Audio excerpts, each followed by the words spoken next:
Hello and welcome to Seal Week 3. I'm Idocles. I'm Autumn.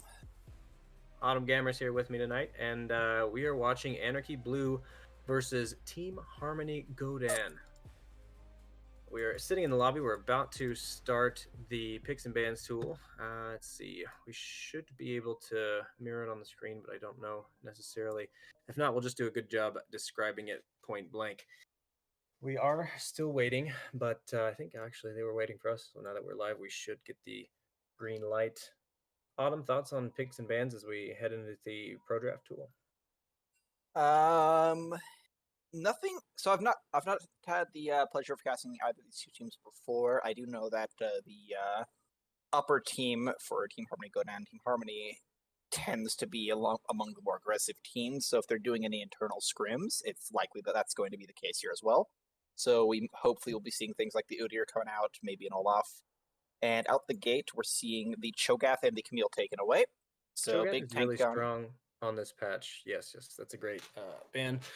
The top laner, Chip Skylark, is going to play, it appears, one of the three, Camille, Tryndamere, or Jax. So we'll see which, I guess that leaves open. The Tryndamere and Jax, I guess they think they have an answer to one of the three auto-attacking split pusher champions. Kai'Sa locked in first on blue side, one of the better, if not top tier ADCs on this patch. Yeah, indeed, and just a quick run off on the bans here. Xayah, Seraphine taken off by Team Harmony Godan, and the Bash Bros themselves, Yasuo and Yone, removed by Anarchy Blue. So that's a heavy mid lane focus in those drafts. A little bit all over the place for Team Harmony. Picking up Bard first, I'm looking at some Bard Swain. GG pages. Yeah. Is that bot lane? Could be bot lane. I've seen Swain top. Swain top works well into some of the more common melee carries because he can play relatively safe. That is Hecarim and Alistar. Anarchy Blue, they want dive. They want it now. That is Kai'Sa's going to be zooming over the map. Those are going to be some fun team fights with just those two champions locked in already. But the anti-dive times almost 3. Swain as both I'm up too far engage tool, just kidding, I have Zhonya's, or the Bard Kindred combo of you can't quite kill us yet. Apply some interesting dynamics to the heavy burst team fight that Alistar and Hecarim can bring. So we're going to see some action-packed 5v5 team fights as we go into the round 2 of bans. For the side of Team Harmony, we're looking at either another top lane ban, yes, the Jax, and that is the Tryndamere. They might just ban out Chip since those are his 3 preferred champions. A little bit rude, but hey, that's the way the game is played when in a 5v5 setting. Instead, they say, you know what? Take away the undead bozo in the top lane. That's actually probably a smart move for Team Harmony because Mordekaiser does bring both a strong just laning champion, strong split pusher, as well as just the ability to remove one of your tools for a team fight. And if that tool is the Kindred, you're going to have a hell of a lot harder time stopping that frontal engage. Yeah, I've yet to see a draft where there's a 5v5 anti-team fight wombo. You know what I mean? Like, this is insane. We are definitely seeing here, that the switch over from the Shen to the Akali. Oh, one of the two. Get out of here, Ginku. Nobody likes you.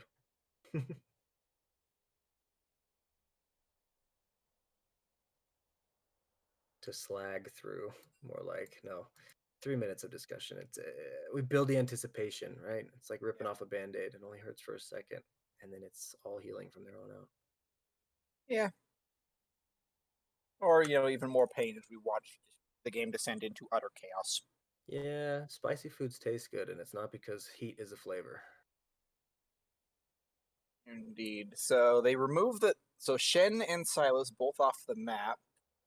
Sylas, I'm not sure how strong he is at the moment. He got a slight buff on this patch. He flattened his Q cost. That's a hover for an Ornn, and they're getting real low, so I think we're getting the Ram back in top lane. The Bard and Ornn. Sorry, I interrupted. Go ahead. Yeah, no, the triumphant return of that particular tank into this game means they really, really don't want to get dove on. I love the word choice there. Triumphant with the Ornhorn. That's perfect. All right. May or may not have been intentional, as we're just waiting here for Anarchy Blue to respond with their next two picks. That's even Tanky more tank. dive. That once there's a Bard and Kindred, I don't think you get to lock in the Malphite. It survives against the Ornn, but it'll be interesting. It depends on reaction times, right? Mm-hmm. But there's so much CC. Oof. Yeah, one person gets caught out. That's even more. If you lock that in, Oriana's a good champion for the mid lane. I want us to just ARAM at 15 minutes and see what happens. Yeah, that's what I'm seeing here, and that's a vict. These are two diametrically opposed team compositions here. One is basically perfectly set to receive a dive, and the other one is going to try to force it through regardless. Oh man, a clash of wills. It depends. Let's see. Linchpin pick. First of all, let's see if they lock in the Victor, right? Because Yeah. right now Kindred's the only scaling AD carry. Everybody else is So, AP. yep. So, They do lock in the Victor, so very lacking in AD damage. which is fine. Kindred can be your source of damage. Usually, she's supplemental, and I believe she's building Collector second, which may or may not be a good choice this game. It depends on how many marks she gets. It's going to be hard to chew through the Hecarim, the Alistar, the Malphite. Her predilection to fight front to back uh, is going to be ruined by the amount of dive that they have, as well as the once a fight free repositioning that Kaisa gets. Hecarim CC, 1 AoE, as well as a single bit. Alistar is all crowd control. Malphite goes unspoken, and although Oriana has to wait for level 6, her 1 bit of CC changes team fights. I'm excited to see how the Kindred positions. Interesting thing also with the Oriana as well to bring up how she can change team fights. With the way shielding is this patch as well, shields being a little bit stronger. I mean, I doubt we'll see Moonstone Renewer Oriana. That would be absolutely insane. Don't do it. But with how strong shields are, especially with like the overall relatively low damage Harmony has, Oriana can keep someone alive in a fight for a lot longer. Be that the Kaisa going in or the Malphite. Sure. Can we talk about how Ryan needs to buff Serpent's Fang? The item that nobody builds? They posted a couple images of like what's broken versus what's underplayed and like our rules for retuning. And it's like if 60+% of games somebody's building it every game, and it's like how powerful it is, how linear the build paths are, and then like poaching. So how many other players that quote unquote shouldn't build this item are building it. That's how they judge the items, which was it was fun to get a little bit of an insight. But nobody builds Serpent's Fang, and there's a lot of shields in this game. I give it 7 AD. Give it something hideously low enough to make it where it's like, oh, this is a good item and it's good against shields. Okay, dope. I'm buying it because Yasuo has a shield, Yone has a shield, Urgot has a shield, right? Shen, Seraphine, Camille. 3 out of the 5 bans on both sides are shielded or shield. Mordekaiser has a shield. Everybody that is banned pretty much has a shield. Silas used to have a shield. Yeah. The sole exceptions, I think, being literally Shogath, Silas, and Xayah. Yeah. And Xayah might go Shield Bow and Bloodthirster. Like, there's no reason not to with Overheal. Yep. She should build Collector too, by the way, but we're not talking about her. We are looking at a team fight monster on the side of Anarchy Blue versus the hopefully soft hands catching Bard and Kindred combo on Team Harmony Godan. I am excited to talk for 3 more minutes about this. Well, so an interesting thing about this is Team Harmony's bot lane is looking to be a Swain Bard, so that's a lane I feel like almost that can potentially is potentially vulnerable. Against 36. Yeah, Swain's gated by cooldowns pretty heavily, and if Swain is looking to harass, he's also looking to run out of mana. I don't know that they get. They're definitely able to kill. Don't get me wrong. Blaine Bard has a lot of damage, especially depending upon the summer spell. If we don't see a TP out of the Swain, I would hope to see an exhaust. I think exhaust serves him better in the mid game than buddying up with a heal. That said, Swain likes health regeneration as a drain tank, so having a little bit of buffer even against healing reduction is nice. We won't know for a good 160 seconds here. That's actually something interesting to note. Speaking of healing reduction, there is not an awful lot of healing relevant to this game. We might see Bard, maybe, but Bard tends to build more towards, I guess, that he's a little bit more towards the damage side anyway, historically. Swain heals, Bard heals, yeah. That's really it, right? Your two heals are the drain tank and a squishy support. Technically, Kindred heals with her ultimate. Everyone. True enough. But I think you've got a lot less concerns about how much Kindred ult is healing while you're dealing with that. Now, conversely, sorry, I interrupted again. Ravenous Hydra Kaisa heals an unreasonable amount. Alistar has, oddly enough, a considerable amount of healing built into his passive. The amount of CC that's on the team of Anarchy Blue will enable him to be sustaining team fights, especially if they're extended ones. And Hecarim is almost an AD drain tank assassin hybrid combo carry, needs to build one item to be. I'm not bitter. Heaven forbid that Orianna actually do this, but if she does do the Moonstone, no, I don't even want to talk about it. Don't bring that evil on me, Ricky Bobby. There's no reason that champion should build Moonstone. If it builds Moonstone and is successful, please fix your game, right? That is not what that champion does. Well, you heard it here first, mid laners. Let's try to get right and fix the game. It's just you can't. The first, it's a lot of healing though. It's the first and only time I saw Orianna support was Aframu was trolling, and he picked it. He made it work, but only because he's Aframu. It just, you don't have enough in your kit. If her Q slowed and her W snared or something like that, some unreasonable amount of change to her kit, to have some sort of additional CC in lane, but a slow or a speed up is not enough. Lulu has a slow, a shield, and a slow or a speed up. And by slow, I mean polymorph, which was the bane of my existence on a Yasuo game earlier. Don't tell me I can win wallet. I know I can win wallet. I'm not bitter. Yeah, I mean, win walling Lulu abilities aside here, I doubt we will be seeing a supportive Orianna, because that team lacks magic damage anyway. So she's pretty much forced to build more towards aggression as it is. In terms of, their damage source, though, well, looks like we're about to get in game here. I mean, Kaisa carries games. That if you fight who she's fighting, you win. Yeah, definitely would agree with that. Collector, Ravenous, something like that. Some myriad of all the ridiculousness this season has to offer, shoved into one champion who's like doesn't even need to evolve her W.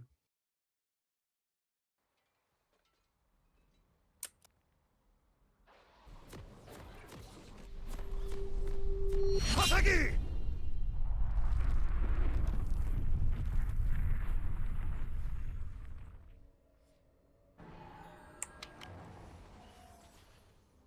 All right, well, we're back here on Summoner's Rift, and we have a little bit of shenanigans here. Some posturing, but not much else coming out of Team Harmony. I have not loaded in.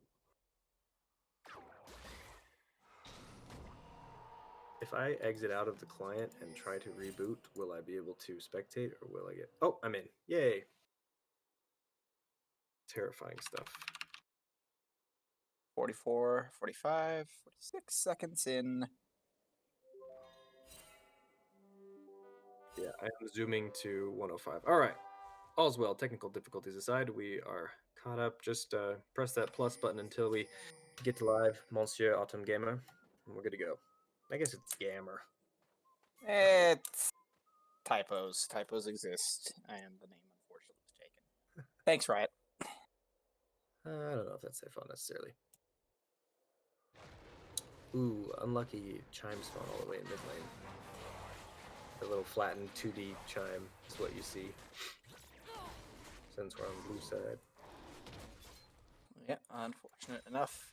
Looks like it's standard starts overall. There was a little bit of shenanigans around the top side, but nothing really came of that. Very deep ward on the blue buff.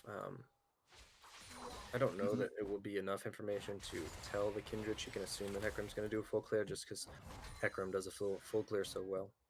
But she's starting her gromp and pushing away towards the top side. Junglers should be matching each other. Hecarim will come out ahead with the option of challenging Kindred for the 50-50 scuttle spawn for her first mark, or continue on and completing his full clear. Kindred has to probably sack her Krugs in order to get that first scuttle, at the very least come back to it. So Hecarim might have the level advantage leading into that scuttle fight, depending on how fast, who, what, when, where, and why. Top lane, we are looking at a slight CS, but there's CS on the ground, so Orange just receiving pressure. Malphite doesn't have the best early roams, neither does Orianna necessarily, so I'll be interested to see exactly what happens at that first scuttle, and it might even spawn bot, so just looking to highlight, I think that's where the early pressure happens, or rather early excitement happens, is around those early Kindred marks. Yeah, I tend to agree there. That's really all that they have to force anything on either team, is either supporting or denying Kindred marks. A little bit of trade goes down in top lane, and a little bit of engagement in bot side. Well, Malphite cues and says, "See you later." Kindred almost follows him, gets him down to 17. Is the latest I saw. One more flash auto for the overcommit might have did him in. Think, I don't even know. Aurelion Soul? What's a lowercase d deity in this game? But this Mark's funnel side. I mean, I guess you can say thank Tarek, technically? They're aspects, though. That's like, they're more like an angel is possessing them, kind of. More so than a deity. You know what I mean? Yeah, I mean, we can always pray to our Lord and Savior, Teemo. Mm-hmm. All right, first mark. A little bit of excitement. Got some excitement going down here at bot lane from the looks of it. This is probably going to be a collapse if they can get them to push. Nah, it's hard to gank that Bard's Sway under tower. I think Alistar just rounded up to secure the mark because we didn't necessarily know where Kindred is. They see her on the wards, obviously. Now, a little bit of a camp, let's say, setting a fire in the river up topside. Malphite doing his best to be respectful, but Ornn has the wave frozen, so is being denied just a little bit, 21 to 12, as the wave approaches Ornn's tower. Yeah, it's overall actually been fairly tame compared to the usual Seal experience. Hecarim is looking. Bard can tunnel that wall, chooses to tunnel away. He does tunnel. Okay. I think Hecarim was considering that tunnel for a moment. Oh, he's gonna get locked down though. That's not good for you. You're gonna run away. Hecarim will be able to say nay to that encounter and leaves. Pops his ghost and gets giddy ups on out of there, right? Exactly. And that's pretty much all that comes of that. Kindred does gain a little bit of a reprieve from just how ridiculously fast Hecarim can farm.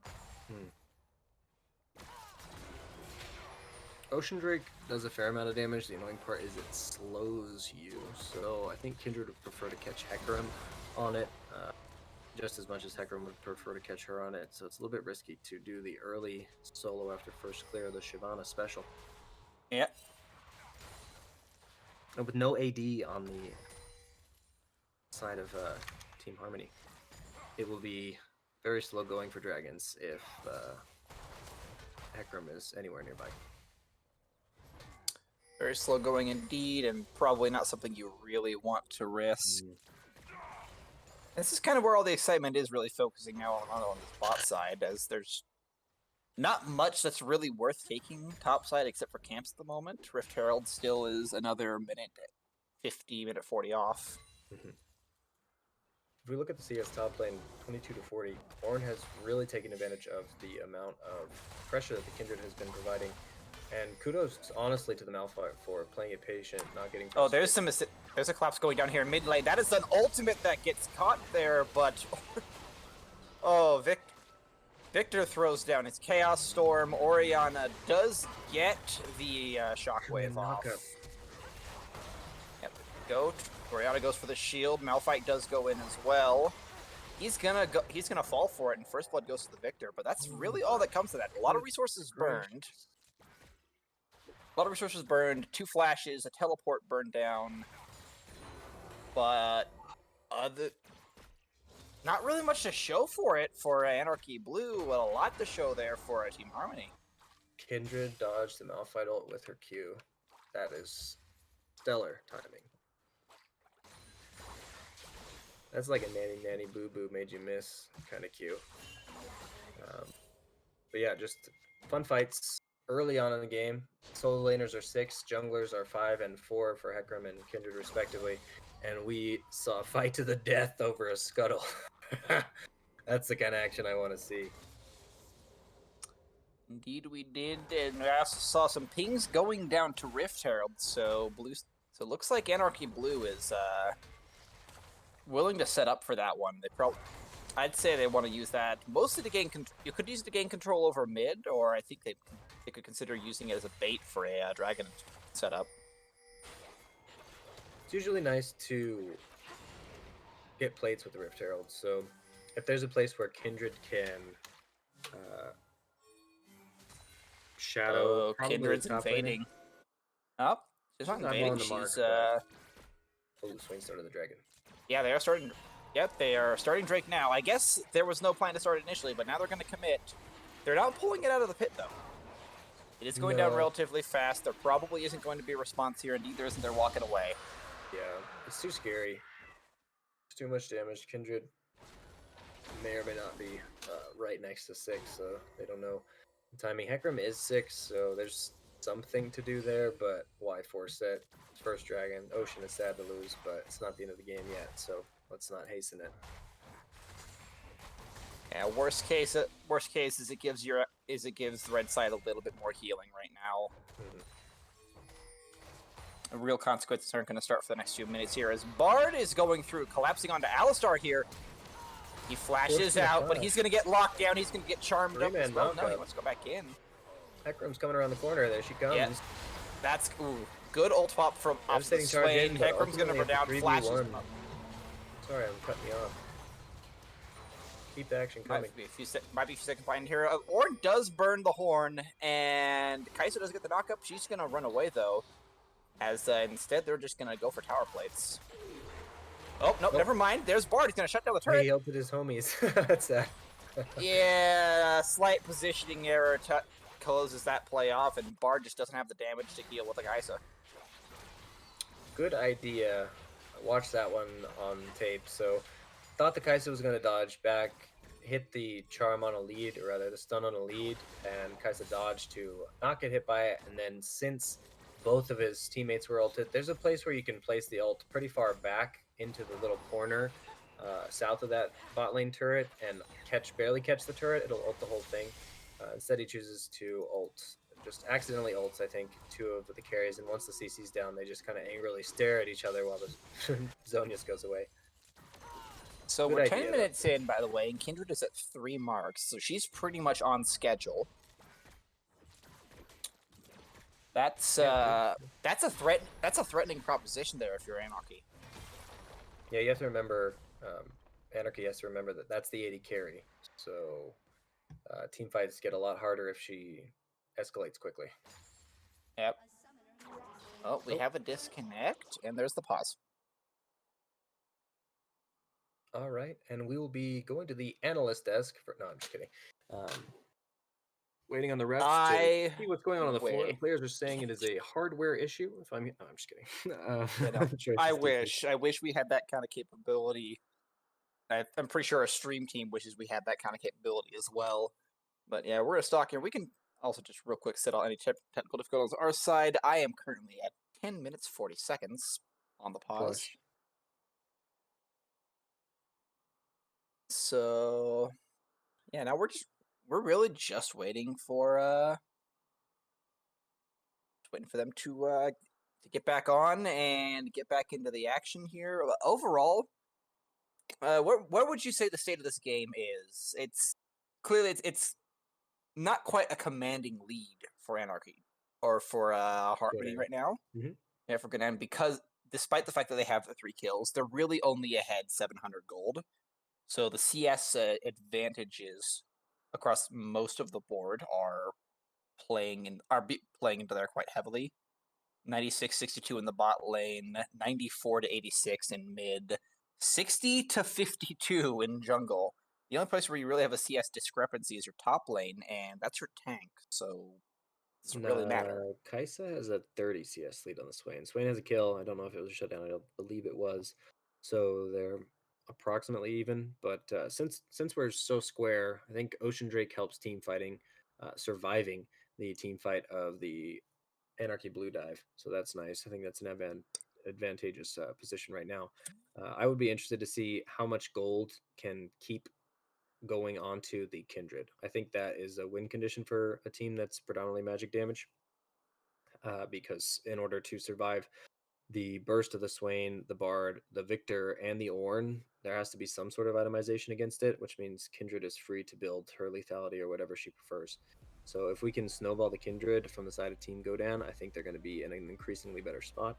For Team Anarchy Blue, our win condition in a two core comp, 1.5 core. I'll count Orianna as scaling, Kaisa definitely scaling. If Hecarim gets his Trinity Force at any reasonable rate within the next 5 minutes, we'll give him a little bit of leeway. Then he can count as like a half scaling comp. But you want AoE CC times 2 with the Malphite and Hecarim combined with the Orianna burst, and then Kaisa can freely choose her targets because everybody's already at half health, and so she can zip around the team fight. So late game, I think team fights are favored with respect to 5v5, throw them at each other from the side of Anarchy Blue. So we got to freeze the Kindred. We got to get some gold on our late game carries, which Orianna and Kaisa are both apt to carry the game. I think Kaisa carries a little bit harder on the present patch. And for the side of Godan, shove some gold onto that Kindred, keep Victor alive in the fights, let Bard and Swain kind of fake out the front line, and Ornn has already shown, Benenin 12 has already shown that he's capable with that trigger pull. He had a 2-man knockup in the first fight that netted him those kills and a mark for Kindred. Indeed, that's definitely the case. It could basically be summed up as late game Anarchy. You have two characters you must absolutely make sure are in position and alive long enough to do damage. That Orianna and that Kaisa. You fail that, you lose the fight. Pretty much their situation. It's a little worse, I think, for Harmony Godan, because they have one character. Now that's a character that can also then give herself temporary damage immunity and a big ass heal, but that doesn't that doesn't lessen the fact that if Kindred pops, you lose the fight. It definitely is a lot harder. Victor dominates team fights too, so don't count him out just yet. But yes, I wholeheartedly agree. Kindred is the predominant focus, the primary focus of team fights. But again, it's hard with her ult, right? That's actually the point of her kit, is you have to kill me, you can't kill me, now you're dead. Yep, now it looks like both teams signaling ready in the chat here. So, here we go. Game is unpaused, and we're going to continue with this. Continue here. No fights are in progress or about to start the time, so it doesn't really disrupt the flow of this game. We just get some trading back and forth. Malphite's must yes. I'm trying to farm under tower, and these guys are freezing the game on me. Can't quite hit that. Freeze the game. Yeah, freeze the game, freeze the lane. Right. Oh my goodness. All right, next play is in approximately. Where's my little shift key? Do I have a dragon timer? Yeah, we do. Just show objective timers here. Dragon's up in 2 minutes and 10 seconds. Perfect. Rift Herald was taken in exchange for that dragon. That is currently on the Hecarim, so they have an option there for Anarchy Blue to try and force something maybe in the mid lane to free up the Orianna to roam. Yeah, and if But I'm nope, Bard, there's a collapse going on here. Top side, actually. Kindred's possibly caught out. No, Hecarim's they thinking back, they don't back have off. to then. Yeah. If I'm Bard, I'm following that Hecarim around because my ulti mitigates the Rift Herald entirely. So we're looking to freeze bot, set Swain with 6. Does he have a stopwatch, perhaps? He does not. If he had a stopwatch, he could be in the bot lane by himself for forever. Or at least until he uses it.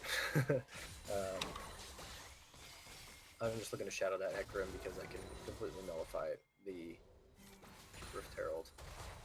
No plates really down. Top lane is 5-4, mid lane is 5-5, bot is 4-4. So if Hecarim wants to execute a tower, I think it's bot lane just because you have 3 people. A nice dive, but it's really difficult to dive Swain Bard. That's a secret strong weak side combo. Yeah, that's looks like Hecarim's bot side again here. Looks like he could be setting up. He was spotted out. He goes to attack the ward here. Alistar is showing up. Bard is it's a Bard. You're not really Doing going Bard thing, to chase yeah. him. Yeah. Kindred is in the area as well, and they pretty much know where they are. So, the vision fight goes down. They lose a ward overall, and that's the extent of that play. It does get a little bit more pressure onto the Swain, which is allowing the Kai'Sa to CS up even more. So she's now solidly in a lead here, as it's 126 to 78, so almost 60 CS up. Ooh. All right, Oh, Bard, Rift Herald does go down. Does he do it? Does he do it? Is he gonna do it? Yay. Yeah, there he goes. Ooh, that's my favorite thing. Yep. So they use that, though, to go distract them while they go take the dragon. That doesn't seem to work here, as Alistar's going to knock Kindred out of the fight. Flash, that was a heckle. Yeah, that's a good flash there, and that's a roasted cow, and that's a roasted horse as well. That's they're an endangered species. That's a double kill going out of the Kindred. That's exactly the last thing you want. Bard gets the stun, Swain gets the yoink, dragon goes down to the Kindred. And not much Orianna can do. Uses the blast cone there to get out, and hard win fight there for Team Harmony. Kindred picked up both. Swain picked up one. That's almost worst case scenario. If you're Sadly. Anarchy in that fight. Yeah, gotta stave off the bleeding. Not that we're losing by a whole lot on the side of Anarchy Blue, but they're winning quickly. They're snowballing the gold onto the Kindred. And it gets really hard to play the game. The more marks she gets, the more items she gets. She does a lot of damage. And it's 2,600 gold lead. That's an item overall worth of lead right now. Which, well, that's a cheap item, but still an item of gold, which is really, really bad if that item happens to be on that Kindred or on that Swain, which is where I think most of the gold is pretty much on the Kindred and on the, well, Kindred and Victor, actually, because they're doing very well. Yeah, don't sleep on Victor. He's playing well. Orianna has the highest gold, followed closely by Kai'Sa, so at least our gold is getting on the carries. Tanks are tanks. They'll deal with it. The early pressure from the Kindred is going to mute the Malphite, but honestly, he's there for the R button anyhow. And Skylark is playing very well into the pressure wrought by the Kindred, who is slowly choking up the map. We haven't seen very many invades. Oh, here comes an engage right here, actually. As Kai'Sa gets slowed down, the ult to save himself there from the Alistar. The teleport comes in. Swain goes in as well, goes into demonic form. Kai'Sa ults back. She's really going to die here anyways. There's nothing she can do about it. Alistar might actually be able to trade a kill. No, he misses. You and gets taken out by Victor. He's sweating, but he got out. Put on his blue suede shoes there. He's going dancing and manages to dip and duck, dodge, dive, and dodge every attack coming his way for 2 kills for nothing. Ulti. Bit of damage there. Yep. There's Bard, and Bard just deletes Orianna. That's a lot of meeps. Bard with Electrocute chomps through the Orianna and simultaneously heals the Kindred, who not only got her Triumph proc, but autoed a minion to get her passive heal, so the Ignite didn't pick her down. And we are currently up to 5 marks, by the way, so Kindred has the enhanced range and a little bit more damage coming off of her marks. Yeah, 4, she's a champion. Well, she's definitely a champion now, and she's a very scary champion. Also, with that fight, by the way, Victor now has 2 kills to himself. He's fully online. That's his name. I just realized that's a good name. Indeed, it is, and he's about to go freestyling on that Orianna here if she doesn't find a way to stem that bleeding. Okay, here's where we see a little bit of repositioning of lanes. Victor likes catching farm. He likes being in the side lane. He has TP as a choice. It's down right now. So he's saying, you know what? I think our team is strong enough to get the objective. Rather, I don't think the other team is going to contest. I'm going to walk up, control vision of the bot lane, control the bottom half of the map. My flash is coming up soon. I have phase rush. There's nobody who can really get on me. And my team is going to be fine on their own. I'm allowed to scale. And Orianna matches. It's a good play. They both have phase rush, so they're at least able to side lane. Orianna's pushing up. If we look at the minimap, we have a blue control ward and a red control ward. So Orianna doesn't actually know if there's anybody coming through the try, so she's only safe as long as she trusts that their reset isn't coming through. You notice she's dragging the wave back. I think for her mindset, just for the players watching, getting this next wave is technically greedy. It's an okay risk to take. You can assume you're not getting collapsed on. If the Victor steps on her immediately, she has to play respectful. I'm trying to coach myself to be a better mid laner, and so if you notice the Bard's coming down, he knows they don't have vision. She sniffs something and she W's away. Very good, very good, very good. Yeah, nothing really much to say more about that one. Is the as solid awareness keeps Orianna alive. A turret is also now brought down in the top side as well. So two turrets to 0, 9 kills to 0. Overall CS lead. Anarchy is they've fallen behind here, and it's looking pretty convincing now. Yes, gaps like these are not insurmountable, but you have to play very well consistently for the next 15 minutes. There's a place where Kaisa fills up her inventory, Orianna fills up her inventory, and a lead like this, it doesn't matter. Bard. Oh, there's somebody in the Rift Herald. Never mind. Don't ult it, Bard. I'm sorry. We don't want that. But there's a place where scaling doesn't matter at 45 minutes, or rather, leads don't matter because of scaling at 45 minutes. If Anarchy Blue can hold on tenuously for about 15, another pause. Yeah, another pause here as the dragon fight was spinning up slowly. Very, very slowly there. That looks like that fight was taking forever. Hecarim was in the pit, though. Kind of that's a dangerous position for Hecarim, but it's also a dangerous position for Harmony, because if Hecarim doesn't want them to get this one to force them to soul point, it's not critical if they do force it. X-Dragon certainly will be. But if you have a Hecarim on one side and then another team pincering you from your top, that can cause problems for Harmony, even with their lead, if they can find a way to nullify those carries or target the person who's being focused by the dragon. Let's just look at levels. Let's not look at items, and let's not look at gold. So, bot lane, Alistar's a little behind the Bard. Oh, team fight's breaking out. Hold on, we won't do it. Yeah, team fight is indeed breaking out. The Bard gets the ult across the entire team. There's a shutdown there that... Okay, Orianna does get a shutdown onto Kindred. Kills are being traded back and forth. Hecarim gets a kill. Malphite gets a kill onto Swain. The shutdowns are going back and forth here. The dragon is still alive, contributing to this team fight.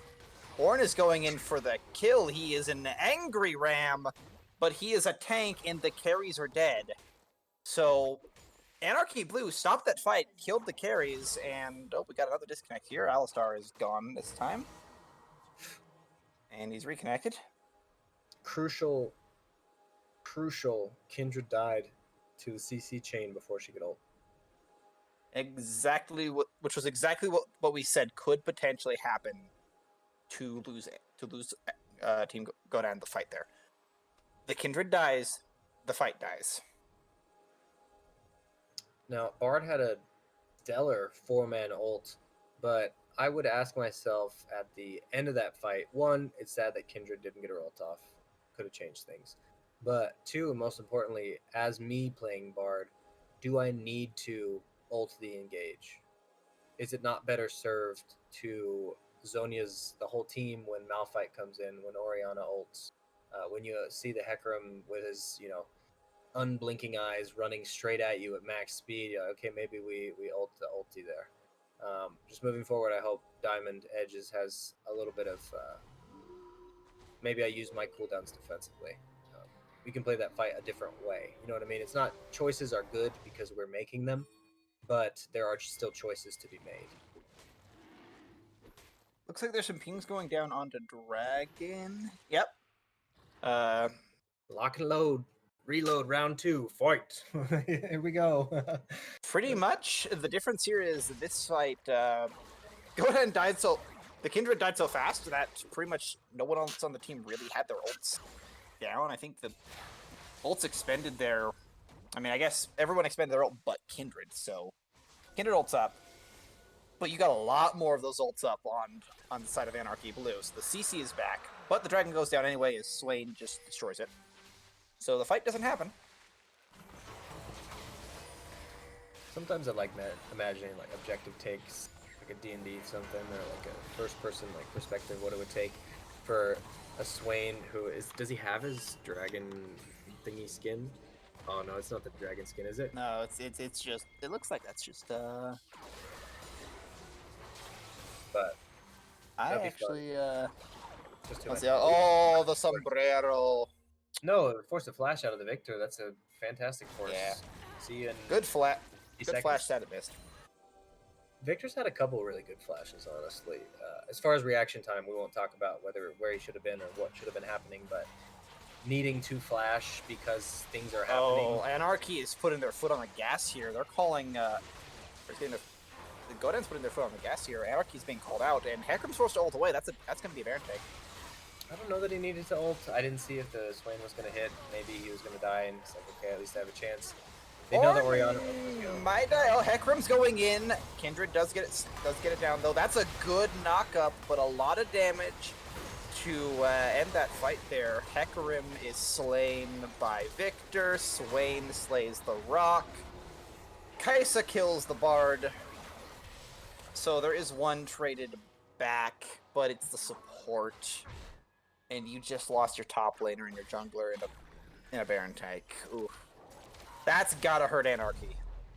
That's got to hurt. But we're getting gold on our carries, we're scaling. They were going to force Baron sooner or later. Might as well be sooner. Early inhibs, if they can stay alive, maybe lose none, if only lose one. They just get free farm, right? Kaisa, Orianna, Hecarim don't really have problems clearing. Hey, Malphite can proxy. He doesn't really have problems clearing supers either. So not too scary. Definitely ball in Godan's court, but we'll see exactly which lanes they pressurize. Victor has teleport making his way bot lane. Kaisa is still catching waves while Godan as a 4-man pressures the mid lane. Oh, you said you wanted to ARAM mid. Here we go. Let the ARAM begin. Kaisa, move to your team. Says no, I need blue buff. Yeah, well, sort of an ARAM as Victor is going to go straight to the side lane and start pressuring. Kindred has to be grateful for her little free mark. That's nice. She has 7 now. Bard has... How many chimes do you have, Bard? Oh, I can't tell because I'm on the other team. Oh, 45. Okay, good. 45, that's a Bard ult there to only really stop the Alistar, but he does get knocked up. He's going to get punished for it. Looks like Shockwave goes down. Shockwave was massive, but it's not enough. 2-man knockup. Orianna gets 2 for it as well. Double kill. Victor now is shredding, though. And that's going to be 4 for 2, so the team fight goes a little all over the place, but in the end, Godan's able to pull through. They still have the Baron buff alive on 2. Yes, your Kindred is dead, but, that's probably going to be a dead turret here real soon, as you still have 1 carry left. Think they can get inhib? It's greedy. We'll call it greedy. They're probably going to back... Oh, they don't have minions. Never mind. Abort.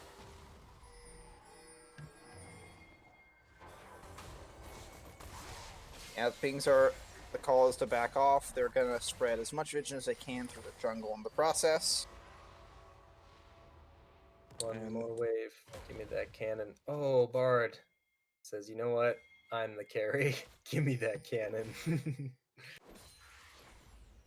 You know, I feel like that's every Bard ever in a nutshell right there, right? Every Bard ever. You racist. Bardist. I don't know. I don't want to curse at you, actually. I don't feel that strongly about it. As a Bard, I choose how the games go. One time, a Jarvan came bot. I didn't know him. I was duoing with the ADC buddy of mine. A Jarvan came bot, and a jungle, our team, stole his cannon.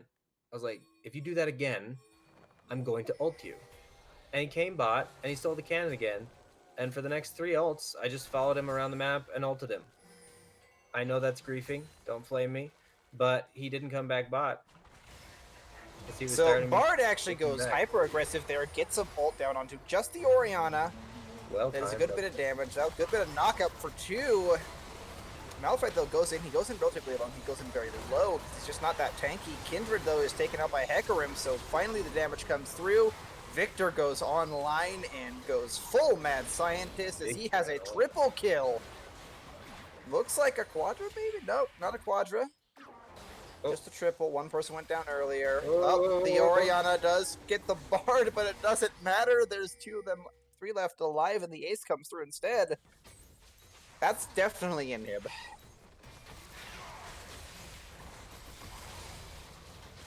Not sure if they'll push for end here. It's probably not the best idea to, and they are going to back off instead. Yeah. There's a cleaner way to end the game. Yeah, they're pinging Dragon. They want that soul. Vision. Keep that markup for Kindred if you can. They actually can just go Dragon Soul right now, so yeah, that's what they're gonna do. Yeah. That's what I mean. You don't send Swain or Ornn to take the camp. There's no way to clear vision in the pit. They didn't quite have sweeper by the time they blast coned in. Hecarim will not have ultimates, but you on the side of Anarchy Blue, thinking to yourself, I've had this thought before. Oh, Hecarim went in a little too early, and he's gonna pay for his sins. That is... Hecarim may be designed to go forward, but there's a time and a place, and that was neither. Kindred has been playing very well, so let me harp on the one thing that I've seen. Swain has gotten 2 of the 4 dragons. So let's be... If there's one thing to take note of, smite typing, right? Everybody always has something to work on. So I don't think Swain should be hitting that at 20 HP. I'm glad that he did. Thumbs up for teamwork, but I don't like seeing the jungler not hit the kill on the smite like that. Granted, it wasn't an issue. Granted, not going to change the game. Even if they don't get Dragon, it's not going to change the game. State, it's going to help the other team, but it's not going to really just rapidly swing it. Baron, on the other hand, has the potential to swing a game state by a few thousand gold. Yep, and given how Kindred's been smiting, really Hecarim just needs to temper his his jumping in a little bit, and he probably can get it. But this Baron, this Baron's gone. There's no response that Anarchy has no response. The Bard ult goes out. Yeah, Hecarim got caught out. He was on his way, but he was not fast enough. It's sad. Kai'Sa is out alone in the mid lane. Yeah, has to back off. Without the Hecarim, it's going to be a little hard for them to defend. Alistar and Malphite are a little tardy to the party heading mid. Orianna's able to clear, but there are 5 folks in the base already itching, waiting, chomping at the bit to get these supers in. They say, we don't need top, we don't need bot. We're just going to slam it home and go for the win. Victor does a good job proxying the wave, so at least they might get a tower by default. Malphite's cut out on the flank. There's just too much CC. Malphite's gone. The inhib is going to be down for a while longer, so they're just going to try to push it through here. Surprised that none of them are going back to grab the minions, pull it faster. Swain sees that, now he's going to pull them in. No, Swain catches the Orianna, immediately chunked to half through a myriad of shields. Stun goes wide, but that's okay. Victor at least catches a few minions, so the top tower will fall. Oh, that's a stun there as well. On the Hecarim, he's at half health. He can't do anything. Kindred goes in, cleans up the kill. Bard's walking up. Alistar's ulting. No gas left in the tank. Sadly for Anarchy Blue. Bard with a little bit of catch me if you can ultimates. And Well, freezing means the game is over, and I think we can all say who won that with pretty convincing style virtual certainty. there. And that was overall excellent teamwork and excellent execution on the part of Anarchy Blue. The counter dive won the day this time, which definitely is different than how I see it in solo queue, but also don't trust solo queue for the state of the game. Swain does an unreasonable amount of damage. Swain barred together is a lot of AP. DJ Kevy Kev was allowed to scale in the mid lane and win some team fights as espoused by his stellar scoreline 10-1 and 12-22 out of a possible 28k part. Very good game out of the mid lane. And Kindred with the early pressure top, allowing Ornn to keep and maintain his lead, as well as the early mark acquired double kill team fight, single kill, and then 2 kills at the dragon. Just won some early fights, and we're allowed to all of a sudden become the aggressors. Sad to say, but very fun to watch.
Well, welcome back, ladies and gentlemen, to CAL Shurima Division, Anarchy Blue versus Team Harmony Godan. Game number 2. First game was an absolute clinic on the part of Team Harmony Godan. They thoroughly dismantled and demolished Team Anarchy's composition. So, really, I guess the question here is, does Anarchy Blue have the mental strength to pull back from that? And can they make the adaptations necessary and the execution changes necessary to pull out a win in game number 2? Yeah, it's an excellent question. We saw two very specific kinds of comp, right? Anarchy Blue went with a very heavy engage comp. They really wanted to take the fight to Team Harmony, and Team Harmony's had a comp that was designed to absorb that pressure and turn it around. So I'm curious to see whether Anarchy Blue views that loss as a result of execution or whether their comp just didn't have a chance to come online because of the early hole they found themselves in. So I'm really looking forward to see how they change up their draft and if they decide to try to completely change their approach or just buckle down and really try to stick with their first plan. Andy, that is definitely the case. If I had to put my finger on it, I would say it was kind of a combination of both. I think they over-indexed quite hard into that engage, followed by a lack of execution. But we don't really have time to talk for that, as we're going straight into draft here. Team Harmony Godan out the gate, changing over to blue side now. Will ban the Camille. The Cho'Gath is now being banned from Anarchy. So bans in real quick succession here. The Xayah ban is likely to stay the same here, but they're hovering it for a few more seconds. And I think if you're Team Harmony, you probably don't need to change your bans all that much. No, Team At Harmony. least not your first. Yeah, Harmony looks like they're sticking with their same bands. Anarchy Blue, so far, that's 2 for 2 on their side as well. So they don't feel, it doesn't seem like they really are terribly interested in banning out some of the champions we saw in last game. Although we do, Here's a change up. yeah, there's a change of Zach ban now. That's an interesting hover. I guess they haven't haven't locked it in yet. There it is. There it is. Yeah. Haven't seen Zach in patches, and we won't see him again this game, or probably any game for that matter, for the next little while. So I wonder if Zach was something they maybe considered as a priority pick, as opposed to the Hecarim. Maybe they thought that Hecarim was going to get changed around. Seraphine coming out. Yeah, so that's what the Zach ban was replacing, is the Seraphine. So I'm guessing what Team Harmony knows is what we all know, and that is that Seraphine is absolutely broken as a bot lane or as a support, and Anarchy Blue responding with a champion who was pretty strong in previous patches and still very strong. That's Jhin and the Udyr. Those are, Udyr's pretty much a meta pick right now. Udyr, somehow. Yes, Udyr is super meta right now. The changes, I think it stems from the change to Turbo Chem Tank. What it does is lets him run even faster. It's a little bit like an itemization version of Predator, right? I think you pop it a little bit faster, and he just runs right on in there, and he gets super tanky. Yeah, that's So we're not going to see a spicy bot lane from Team Harmony. They're actually going to mix it up and go standard here. We could still see a spicy mid with Seraphine mid, but it's likely to be the Seraphine support Maokai top. Although Maokai himself does make a very good support, as does Seraphine. That is some spice coming from Anarchy, though. We thought they were aggressive before. Oh no, we've seen nothing yet. Yeah. Akali is let through. And if you can play her, she is absolutely devastating. Anarchy does make a change, though. They remove the Ornn, so there will be no more Horns of Victory here for Team Harmony. But so that's as interesting. The Goat Boy is removed. if you look at that, Anarchy thinks that that's a Maokai support and probably a Seraphine mid, That because they don't think that's a Maokai top with the Ornn ban. no, but they are banning. They are also banning the Malphite as well. So I don't know. Maybe. I mean, we could also see something crazy. Misfortune could dare to go mid, although it'd be suicidal. But it's definitely going to be one of those two is going support. But that really doesn't necessarily change what Team Harmony wants to do. No, it's a flex. I would, if I had this think about it, I'd say you put the Seraphine mid where she can get a lot more gold and be a lot more dangerous, and then have the Maokai run support, because Maokai's excellent at controlling that bot lane, which is what you need to do into a Jhin. That's going to be a Karma locked in, so that changes things just a little bit, but not too much. God gets through, and they are hovering that for a suspiciously long time. Yeah, the So Karma that's pick, probably going to be the lock-in. the Karma pick fits in again with the running at you comp, right? And you can speed up Udyr with her. Yeah, Shurelia's RE Karma is disgusting. Yeah, so they in really terms of... they're putting all their eggs in the Udyr basket for the engage. Oh, here's a bit of a spicy pick from Team Harmony. If they're going to go with that, that could be a... nope. I mean, that's still pretty spice, but kind of for the same reason Udyr is. That is something that cares not for your CC, that cares not for your stuns. Olaf is going to kill, and I think we all know who he wants to kill. And there's the Tryndamere. So, solid split pusher, kind of... not particularly meta with Tryndamere. And doesn't feel like he's necessarily fitting into this comp super well for Anarchy. I mean, he'll be there to put pressure on your side lanes, but... Yeah, the last I think I agree with you, because the last game they really doubled down on the team fight aspect of their comp, right? Everything was designed to go in together and fight together, and now you've got the Tryndamere who's he's never going to see the rest of his team, right? I'm not even sure that Udyr's planning on ganking that lane, right? You're just going to leave him alone and wait 20 minutes, and he's going to be knocking on an inhibitor. The rest of the team, there's quite a lot of damage. There's a good bit of engage, but I think you also have a good bit of peel for the Jhin with the Karma slows and helping Jhin get away. Harmony, they look like they're setting up another lane kingdom. They have a lot of strong lanes, an aggressive early jungler. Their style has stayed the same despite a significant change in picks.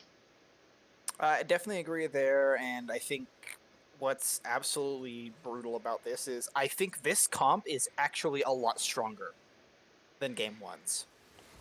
In many ways, this comp is significantly more capable in terms of both going forward or backward. It packs a lot more power across more champions.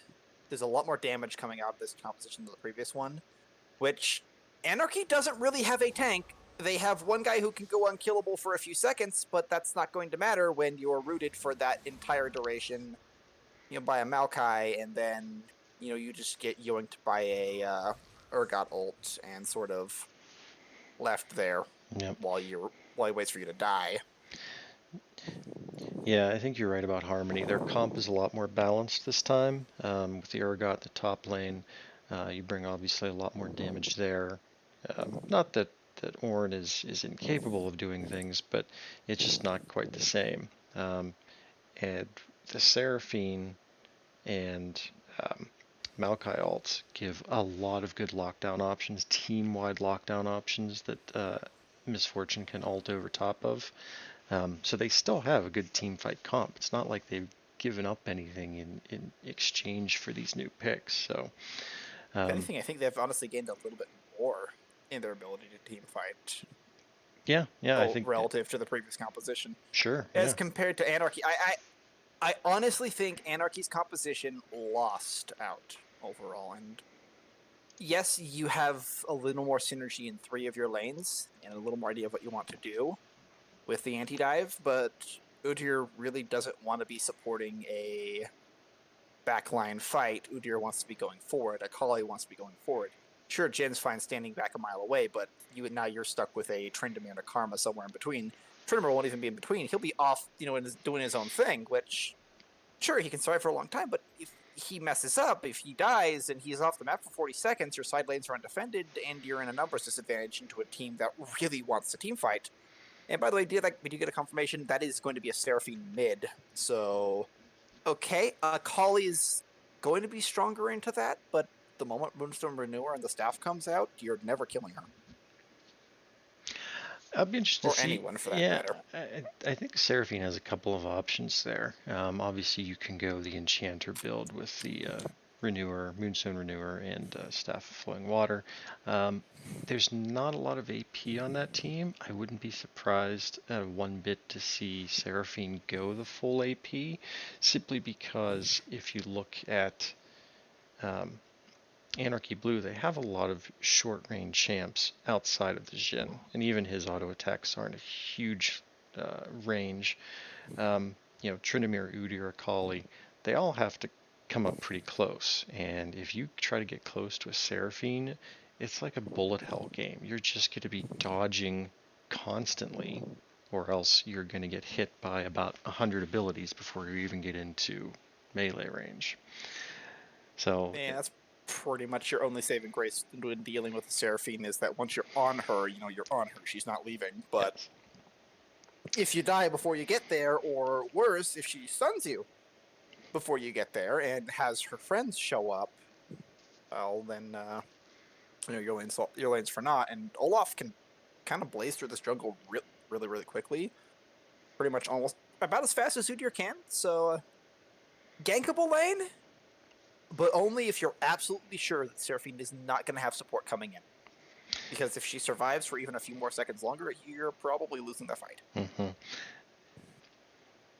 My guess is you're going to be looking at, excuse me, mid and bot is where you're going to be looking for your ganks to occur. Top lane, I don't think you're going to find a whole lot there. Tryndamere can just run away early on. Or a guy can flip and burn, literally flip and burn. Yeah, so I don't think you necessarily want to fight that early on. It's possible. These teams might decide to prove us wrong, but I do think mid and bot are going to be the primary targets, and especially with an Akali. You want to get that Akali ahead. Akalis that fall behind tend to not be very effective, and they need Akali to be a threat on Seraphine and Misfortune to have a chance in these fights. Yeah, especially because Akali is pretty much all there really is for damage. Karma may hurt early. She'll do nothing, post the 20, 30 minutes. If Karma is doing damage, somebody on Team Harmony built wrong and probably fell incredibly far behind. Yeah, I think Karma's there for the utility in the mid-game skirmishes and the late-game fights. Yep. The Maokai is, which is really bad for the Akali, because if she does fall behind, that Maokai played steel caps and a couple items, and then is unkillable as a support to your entire damage dealing team.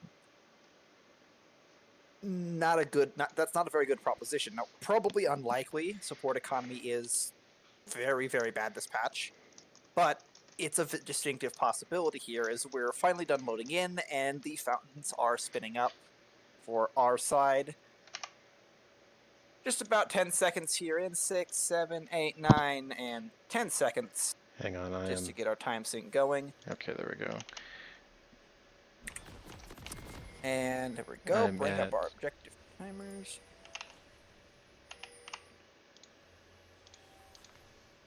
Here we go. I'm about 30 seconds for me. Oh, there are some shenanigans all right here. They're going 5-5 already. They might miss each other. Oh, this is really bad. Okay, the Malphite saplings, do you spot them? So, Anarchy backs off. The problem here is Anarchy has no vision of what Godan's doing. So they're going to actually run into them, I think, here. Nope. Looks like someone got vision somewhere. So a lot of wards go down. No kills are had. So shenanigans ensued and nobody died. That was real close to being super bloody at a couple different times. If they committed just a little bit harder, right? Just a little bit more, just a like maybe. Flashes probably burn. Maokai can be disgusting in a level 1 if you do it right, but it looks like they're not going to go for that. They're just going to do their standard starts now. As Udyr gets a little wrecked there by the buff, but honestly, that's fine. It's not lethally low. Yeah, he took a little bit of damage in the from the sapling, so he started out a little low. He'll just do the grump and heal right back up now. Yeah. Unlike Olaf, who wants to be low, so it's a good clear for Olaf. Tryndamere going in for the early trades there, but that's a melee champion trading into rage. Shotgun knees to clear the minion. And we're actually already seeing something interesting here. Seraphine pretty much has control of mid lane now in terms of the minions. If she gets the CS here, she's going to reach level 2 first, which is not a good...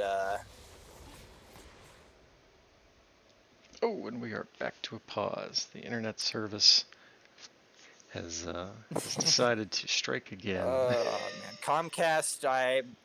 Comcast, no, we don't. Seal doesn't owe you money, and we're never going to. So step off, please.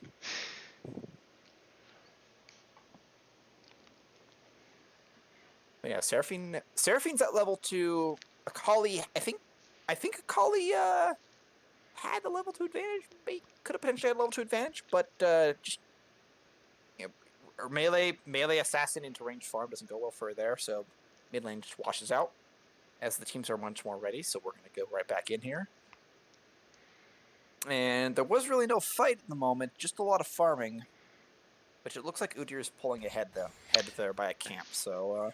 Yeah, Udyr did a full clear on his blue side to start, so he got to his camps faster. The Olaf did 2 and then crossed mid lane to go into his blue side. Oh, there's going to be a fight here, I think. Does Tryndamere want to try it? He does have the push advantage. I mean, he could try for it. I think Tryndamere just put down a ward to track Olaf, which is really heads up play on their part, because Olaf's going to be a fast clear and he's going to be super dangerous when he's done. So you want to find out where he is, and it looks like they have Udyr looking to the top side, or to at least be in position to contest that first scuttle crab. That is crab. Dangerous though, because Olaf suspects something. I think he wants to build up for a lane gank. Actually, he's going in for a lane gank now, so there's a fight here. HP advantage currently in favor of Godan. As Olaf goes down, flashes Forest Flash, follow there for the Tryndamere. He's not going to spin for it. I don't think he has the ability to do so. He's not level 6. He's only level 3, so he will die here probably in 2 versus 1. He goes for it. Shield comes up from the Urgot, and First Blood goes down to the Olaf with the axes. Oh, that was a doozy of a fight. The idea was good there on Team Anarchy. They had a great idea. They just did not have the health to execute it. Udyr went in with a health disadvantage and almost traded buffs back over to the Olaf, refreshing his cooldowns. There's a little bit of a chaotic start to that fight, but yeah, they really pulled that together nicely and got some good things done there. They pushed a big wave into Tryndamere's tower, but it looks like he's going to miss some of it, but he'll be there to catch the second one, so he shouldn't fall too far behind. Well, he's actually ahead currently in CS, so that's going to help keep him relatively even. The trade goes down bot side. Ooh, Akali dodges the stun there from Seraphine, but just doing that to clear minions. And overall, aside from some brief excitement in the top lane, this game has started out the first 5 minutes pretty much like the last game, relatively slow. Which means both sides are looking to ramp up here. Yep. Maokai is being creative. Oh no, he sees him! That's going to be a very, very dead Udyr here. As he burns it down to the Maokai. Flash Ignite. Oh. Flash W, Ignite Q. That is enough to kill. So I was just about to say that with both junglers on the bottom side of the map, we might see a contested dragon, but I don't think that... No, the tree made sure that there was no contest. Yeah, I don't see Anarchy Blue being able to contest this without a jungler at this Seraphine's level. got to be careful, though, because here comes a Tryndamere. This is going to be the engagement. She still has most of her health. She's going to be forced to flash as the Ignite comes down. Akali took a lot of damage during that trade, so the 2 versus 1 did not really go in favor of her there. And Seraphine's about to get a little more resistant, as Olaf with the good smite this time. Again, Bad Wolf, good smite, and a little bit of resistances goes to everyone here. Next Drake is going to be, looks like Cloud. Yeah. Next Drake is Cloud Drake, so we're getting either the Ocean or the Inferno. Neither of those is really desirable for... we have a teleport playing the bot. That's 4! Yeah, that's 4 people. You're dead. Karma's gone. Jhin, you're not escaping. That's a CC bot there. Good ult from Seraphine, but it's not enough. The range just doesn't extend far enough. Jhin is forced to flash, though. So a kill and a flash for a teleport. Overall, fairly worth it. It definitely opens up the play to visit it again, and Jhin can't go anywhere. Udyr's forced to actually waste some time here on the bottom side of his bot side. As, Olaf actually is going to get the jump on him here. Might go for the... No, he's just going to go clear camps. He could have maybe hooked into mid there, but Seraphine wasn't there to do much about it. Yeah, Olaf does a lot of damage, but I don't think he wants to tangle with a level 6 Akali yet. No, not just yet. Maybe with his own level 6 it might be worth it, but not now. Alright, so things are settling down. Next objective is the Rift Herald that comes up in a minute. Top lane's fairly even. Tryndamere actually has a small CS lead now, which is kind of interesting. I wasn't really expecting that. Mid lane is fairly even. Sonorstar is doing a great job of keeping up his farm against the ranged harass of Seraphine. Bot lane is fairly close. In CS, advantage goes over to MF and Maokai, who each have a kill, but it's not a tremendously large lead at the moment. Yeah, indeed not tremendously large. The lead is exactly 2,000, though, at the moment, which is still a considerable lead, but not insurmountable at 7 minutes. Team Anarchy Blue can do some work here to alleviate the bleeding if they can just if they can find a fight, or really just deter the fights until they're stronger. Because we have some pings going down in mid lane. They might be trying to make a play on this Akali. Akali is pushed up. That's not very safe for her. If she's going to run back to her turret. So don't think they got spot out. They just jumped the gun a little early there. I think she was backing away. I don't know if I don't think they saw her, but it's possible she suspected something with them missing from bot lane, and so a shuriken flip, but she was just out of range for anything really happening. Yeah, well, here we go. Urgot now 2 versus 1 is forced to flash, but the Phoenix Palm goes for the stun. He does safely make it under his tower, but that's an Udyr and a Tryndamere who can't die. Tryndamere here will, however, be traded, as yeah, you can't spin out of that. That's just unfortunate. That's unfortunate. I think it was fairly aggressive. Oh, Olaf going for the ult. Udyr can't stop him. He can only try to get to his turret, but I think... Oh, no. No, Bad Wolf is not going to risk that. Tables, however, have turned... Going back to mid lane, we had a little bit of a trade here, but tables have turned now in terms of kind of who has the threat. Akali can really remove the Seraphine really quickly if she wants to. Here she goes. She's going to try for a quick trade here. A lot of damage goes down, but I feel like committing. Yeah, interesting that didn't try to keep that up. Akali's Ignite was back up. I think she was potentially afraid of the Seraphine ult, but I don't think Seraphine right then had the damage to do much in the brief time that her ult would have been effective, so...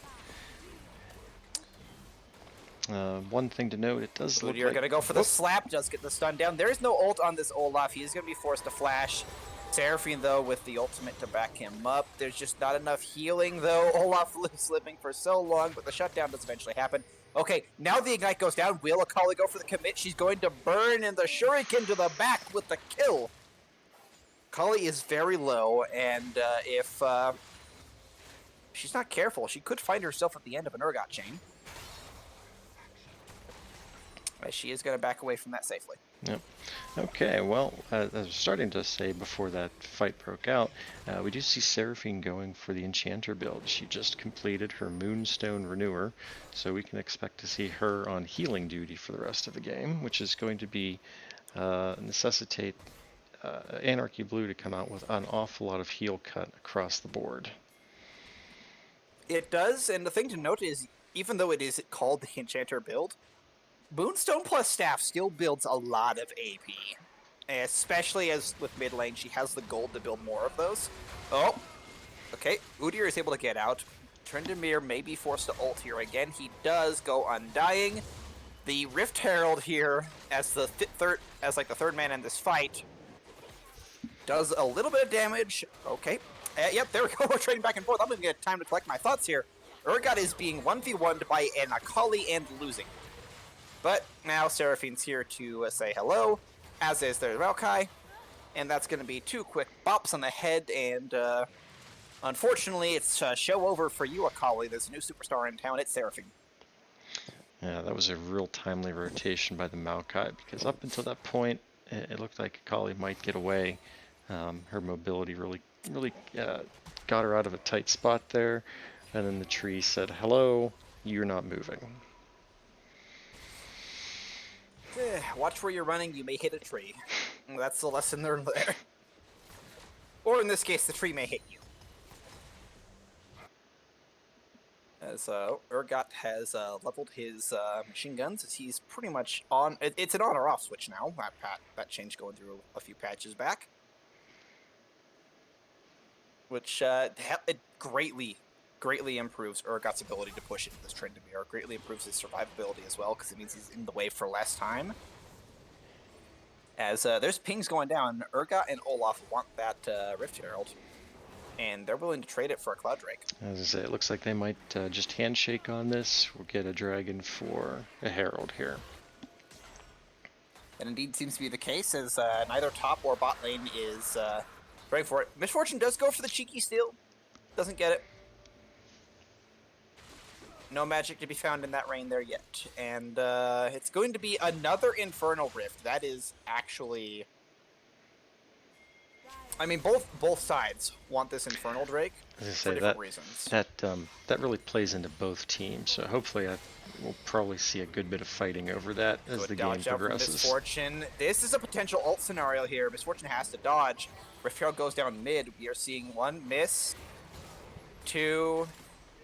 Okay, not sure what quite happened there, but damage does go down in the mid lane. The turret is knocked pretty low, but instead they go for the re-engage. Maokai kills the Tryndamere before he's able to ult. Or through it. Yeah, before Undying Ridge comes out. So now the Maokai's just on the Akali, and she's going to try to go back here. She's relatively trapped. Yep, there we go. Flash Q. Akali can't get away from that one. She's going to get cut down by the Olaf. Overall, an excellent trade there from Harmony Godan. They survive the bot lane engage. They almost take the turret mid. They do take the turret top, and they get several kills on their carries. Well, on a carry and on a tree. Which, okay, admittedly in this situation, you kind of are okay with gold on the Maokai, because it means that's just even more tanky stats on a support who's not normally getting the gold to do that. Yeah, and this Maokai has done a fantastic job of enabling his team. He's always in the right place at the right time. You know, we saw the roam top lane where he caught the Akali. Here he was in the bot side jungle catching the Akali. Like, he's really enabling his carries to pick up the kills, and he's got a few for himself as well, right? We saw him make that flash ignite play earlier in the Udyr in the jungle, so he's really making stuff happen. It's definitely been a very present force on this Rift today. 4 of these kills, by the way, have gone down to this Olaf, so Olaf absolutely valuable here, instrumental in the lead, the massive lead that Godan has right now. About 4,000 gold at 15 minutes. So not the craziest lead we've seen in Seal, but definitely something to be reckoned with. It's an item and a half, basically.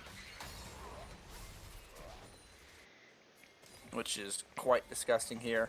Udyr wants to go for... He goes for the flash slap. Yeah, see, this is the problem of mid-game Seraphine. You just don't get the chance. Seraphine, though, is putting down a lot of healing, and he just won't die! Finally, the shutdown goes through, but it's irrelevant as Seraphine actually picks up a kill for herself as well in that fight. Olaf stayed alive for just so long. Oh, the recall is canceled. The make it rain goes down for the slow, or the flash auto for the kill. Mid lane taken out. So in the extended play there, Godan just stepped on the gas. They're going to take another turret here in the mid lane as well. And there really isn't much of a response from Team Anarchy in this now. Yeah, they tried to fight them, and they just got destroyed. It looks like Harmony saw the opportunity for them to make a tempo play, right? They were all kind of grouped up after that skirmish in mid. Anarchy Blue was a little bit low, and the wave was in a good spot, so they just all decided to stick around. Bot lane rotated up, and the Akali was making a little bit of a disrespectful recall, unfortunately. Was not expecting the rotation from the bot lane, or really, I think, even the push from mid, and unfortunately got caught with a few abilities taken out. Yeah, a few abilities for sure. That's the big thing here is that fight didn't really cost Team Harmony Godan all that much. That cost Anarchy a lot in terms of just gold loss, but also in terms of control loss here is you're with your mid lane down like that. If they get a push in, that's either objective, they have total control over it. They have access to your jungle, access to vision anywhere they darn well please on your rift. They can even cut your turret off from support if they really want to take one. Godan has a lot of freedom right now, and they're going to use that freedom to try for a push here, as that's going to force the flash. Maokai just chilling here with the enemy team. Those are the wrong people, but the tree doesn't care. Good ult from the Seraphine. That's going to be damaged down onto Tryndamere before he can ult as well. Akali trying for the assassination, just can't get through these lines of tanks. She's forced to run away, and she goes in and gets smacked. Wow. Oh, that's painful to look at. She does get the kill for it. She does actually take something with her, but she takes the support. And this Infernal Drake in exchange is going to go down here to Godan, as there's no response left. Everything was used in that fight. I don't know that that was necessarily a great trade, but Akali did get something for it. And while taking... Oh, another fight. Yeah, not really a fight, more of a dive, as Jin was there. Now he's not. He made a great disappearing act there. He participated, but not in the way he wanted to. Akali salvaged something out of that, right? Taking out Maokai wasn't going to change the fight. It wasn't going to stop them from taking the dragon, but it puts a little bit of gold in her pocket, which is something she really desperately needs. She's not super far behind, but she needs to be ahead at this point to have any hope of salvaging this. Ooh, Tryndamere got baited. He may Undying Rage, but there's no way he escapes from this. He's just going to get ground down into dust. Fear Beyond Death, absolutely painful ability. Yeah, it doesn't get the kill there, but it drags you there. It keeps you from escaping. Even if you're unkillable, it doesn't matter, because you're still dead. And I don't think he was expecting the recall. Oh, here we go. We have another Fnatic Death Brush. Hi, Udyr. They do see the other two coming in, and they decide to back off.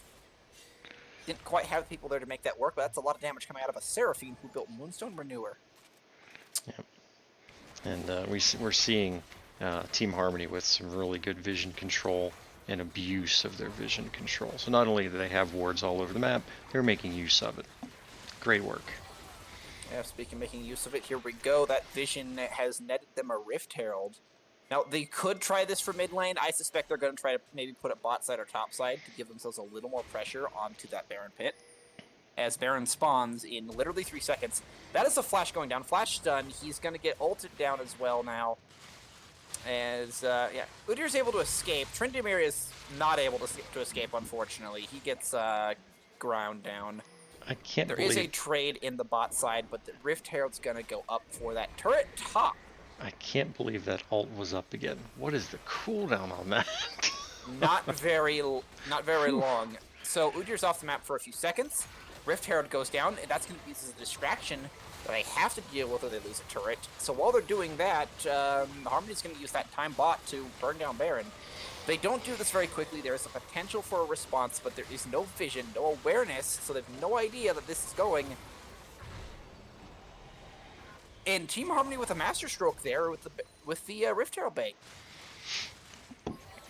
Yep, just another really heads-up play. We're seeing Team Harmony put on a clinic in terms of macro decision making, not just individual champion handling, which is also they've done a very good job of, but knowing where the opportunities are and how to make it happen.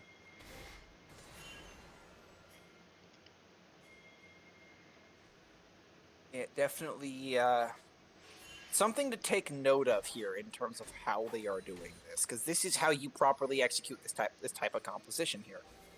They're not being too aggressive. They're not forcing the fights because they don't really need to. Anarchy has to force them now. The ball's in Anarchy's court. If they don't force fights, they lose. And speaking of don't forcing fights, Olaf's in. Damage is out. Olaf is going to get a massive shield from Seraphine and absolutely refuse to die. Udyr's already out of the fight. Maokai's onto the Jhin. Jin's going to explode. Yes, Tryndamere is undying, but Akali's nowhere to be seen. And now Jhin has to run away. He gets slowed by the Seraphine, stunned by the Maokai, and bonked once more. Misfortune ult forces Akali away, and now she's in a 1 versus 1 versus the giant angry tank man. And, okay, yeah, you're going to run around for a bit, but you're just going to get shot in the face and dead, and now your mid lane's exposed with only your Udyr to stop anything. Team Harmony's basically a full health. They pretty much ended that fight with more health than they started. Yeah, the Seraphine heal and shielding is really out of control at this point. I'm looking. Moonstone is broken, Riot. I'm looking at the itemization on Anarchy Blue, and I don't see any heal cut, which is going to be a problem. They really need to do something about that and quickly. They are running out of time. Yeah, within the next, like, 3 minutes, realistically, because the next fight will be the last if Anarchy keep getting demolished at this pace. Not even sure who actually got that buff. Oh, it looked like it went to Seraphine. That's scary. And yeah, Godan's just gonna take a Rift Herald, not a Dragon, at their leisure. Because there's nothing else. They've taken the rest of the map.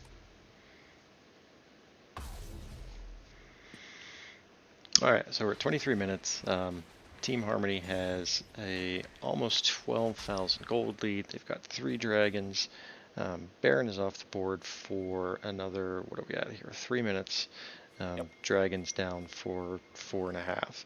So realistically, there's only one thing for them to do here, right? Mid inhibs down, they're going to group top.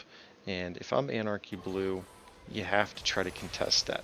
Grab what you can real quick, and then you have to make a beeline for top turret, because you can't just give that up. If you get double inhibbed here, you've got 2 inhibs down for the next Baron. Yep, which is not going to be good at all. The problem is that the control that Godan has of their jungle is so complete that they can't even contest that tier 2. They have to contest at this Nexus turret, and I don't think they have the numbers or the strength. They're trying for a flank here as the turret's burning down rapidly. The turret does burn.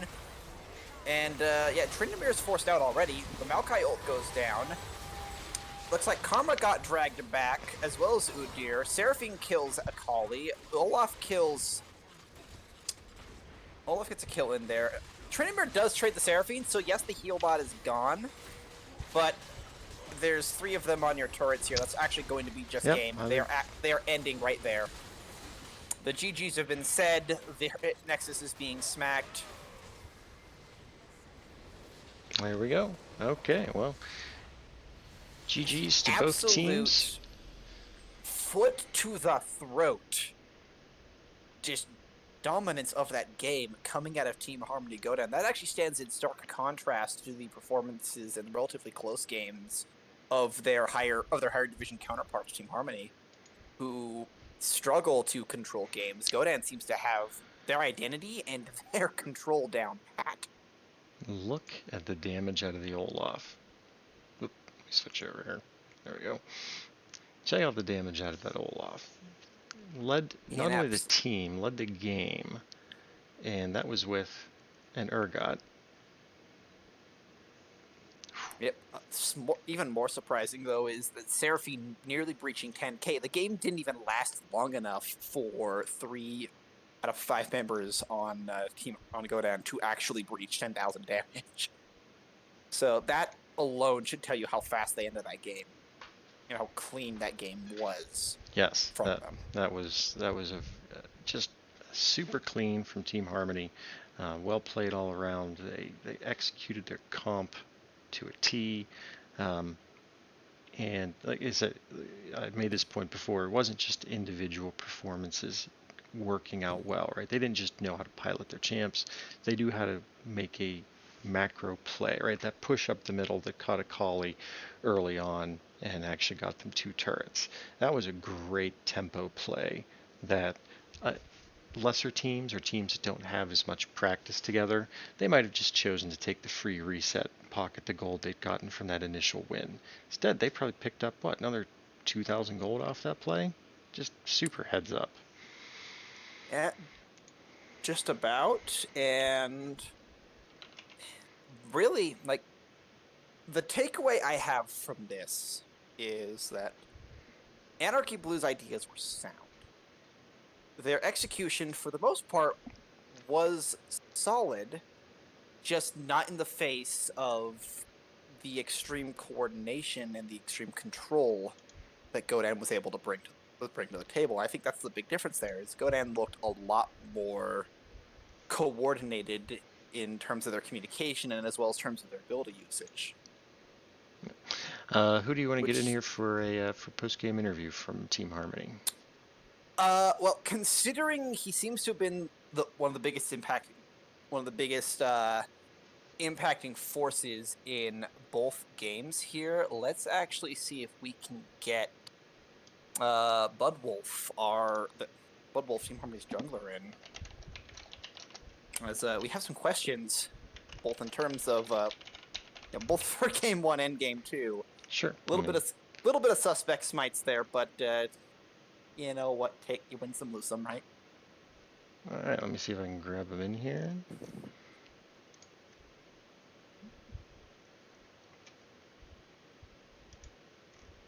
All right, and joining us now is the jungler from Team Harmony Godan, Budwolf. Hey, what's going on, guys? Hey. Hello, nice dog you got there in the background. Yeah, well, first of all, congratulations on the win tonight. Very impressive performance, and so GG's to you and your team. Thank you. I'm just glad we were able to clean it up after last week, where we had those massive leads and kind of threw them up. We really should have 2-0'd last week, and we came in this week with that better coordination. And really, honestly, that was a huge draft difference for both those games. I don't think they were prepared for any of what we had. So talk to us a little bit about that, because in game 1, right, and we talked about it a little bit on stream. You wouldn't have heard it, but what we talked about was the two very contrasting styles of comps that were picked, right? In game 1, Anarchy Blue picked a hard engage, right? They had the Alistar, they had the Alistar, the Malphite, the Hecarim, yes, the thank Orion. You. Sorry, I was blanking. Every single champion in that team composition is geared towards the dive or supporting the dive. Yeah, but then after last week, we kind of knew that we needed to practice some anti-engage. Honestly, so we really brought in the Swain. We learned that that's why we lost that first game, where we were like up 17-3 last week against Africa Donkeys, and we brought that in as our pick. And I'm proficient on the Kindred, so we were able to have a couple different picks for that anti-engage comp. And they just honestly, no matter who they focused that game, the Malphite and Orianna ulted me once, and they automatically killed me. But it was useless because the rest of our team just has too much damage. Yeah, and it worked out really well, and especially since they'd picked so much engage, and your comp really seemed to be designed to absorb that engage, right? Even though you pointed out a couple of times they were able to get you at the beginning before you could pop your ulti, everything about your comp was kind of built around that concept. Is that something in particular that you had worked on, or did it just kind of? Okay, so we weren't sure if that was like your reaction in draft to their plan. No, we knew what they were gonna go for. Okay. Like they have a hard engage jungler. That's just what they play. We just counteracted their style. Nice. So who does, and this is more for like one of my favorite things about casual EAL, right? We're an amateur league. Most of us have jobs or school, lots of other responsibilities. So when your team gets together and you're practicing, who's kind of the driver for making your game plans and putting like comps and pick ban strategies together? So we actually have a coach, Mill. Shout out Mill. He's killing it this year. Absolutely just draft diff every single game, even the ones we threw. So nice, very cool. And so when you're in game, then, right? You come into game. It sounds like you guys really have a good plan, a good strategy that you're planning on executing. Who's the shot caller for your team? Is it one person in particular that's driving the show? So me and Diamond kind of do that. We also keep each other in check. Honestly, I'm a really aggressive jungler. That shows by my deaths, especially in the last 2 seasons. That's what I've been working on to fix, and my team is able to keep me in check on my aggressive calls, especially my mid laner. But me and the support mostly shot call, and rest is kind of ruled by committee. Okay, let's talk about your support a little bit, because he had a couple of plays early in that game that really seemed to really tilt the map heavily in your favor. The first one, kind of just a really heads up individual effort where he's in Udyr's blue side jungle. Looked like trying to throw down a couple wards or a sapling or something, and then he flashes the wall, W's, E's, ignites the Udyr for the kill. Talk me through that, because it looked like he was just going into ward, and then he just suddenly just blows everything and secures a kill, which leads to basically an uncontested first dragon. So was that planned, or was that No. I mean, he was just going to ward. Honestly, the guy's just a freak. He just goes in there and kills them all. I mean, if you saw his bard plays early game, he single-handedly won us that game. And we threw one of those team fights where he had an amazing bard ult on like all 3 of them. We should have been able to win that and just even snowball the game harder from there. It should have been a 0 death game, honestly. This is one of those games where if I would ever want to point out to you like an up and coming team or player and say, if you want to look at a game that can be carried by a support, this is the type of thing I'm talking about, right? Not necessarily the carries, but he was always in the right place at the right time. He had a couple roam top lane that you just don't see very often at at some of the lower elos, or even some of the higher elos. You just don't see that sort of thing. So I'd like to give him a big honestly, shout out though to our bot lanes, our ADC for that, being able to hold his own and not run it down and like most ADCs would, given a roaming support. Very nice, very nice. So, all right, Autumn, any questions? No, I think you summed it up pretty well there in terms of what really the high points to hit for these games and for these teams. So congratulations on the convincing 2-0. It was it's not very often in Seal we see games go that one-sided. And usually when we do, that's either it's at our highest levels of play, and that was that's honestly the cleanest game I've seen pretty much all split in any division. Well, thank you. We're looking forward to playoffs and especially a rematch against Africa Donkeys and maybe even a show match against some of those Ionian division teams. Well, I Well, think something I would definitely look forward to casting and to watching, as I think that's a pretty good call out. Shurima division, watch out. Godan is dangerous, and they will show no mercy. All right. Well, thank you guys. Rank 9 jungle, by the way, and we're coming for you guys. All right. Well, thank you, Bud Wolf, and again, congratulations on the win, and congratulations to the rest of your team as well. Thanks, guys. Have a great day. All right, Autumn. Any final thoughts for the match tonight? No, not anything in particular. I think I'll just let the games and the scores speak for themselves this time. They don't need my help to show how ridiculous it was. Yep. All right, well, I think that's going to wrap us up for tonight. Just real quick, we have some matches coming up scheduled for the stream for the next couple of days. Tomorrow evening at 9 p.m. Eastern, we have a Piltover matchup between Stars United Esports Club and Apes Together Strong. Should be a banger of a match there. And on Saturday at 8 p.m. Eastern, we have a Demacia Division matchup between Storm Riders and Team Defiant. So a few more great matches coming up over the next couple of days. You can see them here on our Twitch channel, and we hope you tune in for those. So in the meantime, thanks for tuning in, and have a great night, everybody.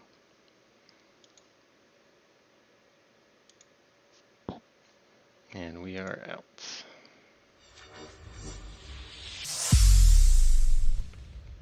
Yeah, actually, you are on that, aren't you?